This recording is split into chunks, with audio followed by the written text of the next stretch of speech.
Saya baru tahu ketika saya udah jadi wakil bupati, ibu saya itu kan kehilangan daya ingatnya. Itu 5 tahun.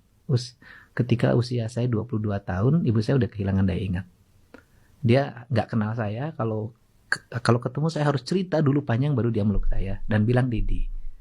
Dokter mengatakan ibu saya itu karena sering menahan lapar. Rupanya. Dan tidak akibat menahan lapar ibu saya tidak tidur. And that's a fact to bring. Iya, dia malam tuh tidak tidur, dia beresin kamar, beresin rumah buat anak-anaknya, nyiapin lagi jam 4 pagi buat makan anak-anaknya karena harus ada yang sekolah. Nah, pasti semua anak-anaknya sekolah dan jadi sarjana. Dan itu dampaknya dia tidak tidur, akhirnya mengalami kerusakan. Dan dia tidak cerita itu. Dan saya baru tahu. Jadi ini Bapak ada di sini, itu adalah pengorbanan seseorang. Ibu saya. Kalau bapak saya umurnya sekarang 91 tahun, itu pengorbanan ibu saya.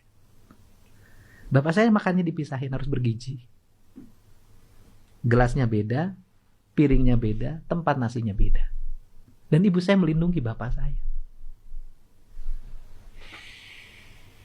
Dan punya anak 9, anaknya sekolah.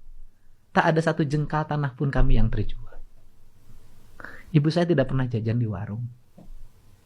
Kalau dia belanja ke warung, dia beli kebutuhan untuk anak-anaknya. Dan kadang kalau dia pergi ke warung sembunyi, karena takut anaknya ikut. Kalau anaknya ikut, nanti terganggu regulasi belanjanya. Makanya saya ketika memimpin, saya katakan, siapa guru ekonomi ibu di dunia ini? Ibu saya. Karena tanpa pendapatan tiap bulan, yang pasti bisa menyekolahkan anaknya dan tidak ada aset yang dijual.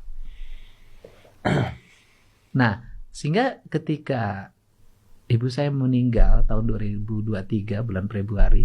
Saya tahun berapa? 2023. Saya udah jadi wakil bupati waktu itu. 2023? 2003.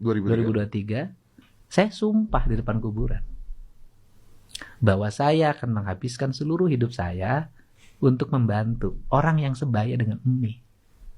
Atau siapapun yang jadi masalah, dan itu adalah ibu.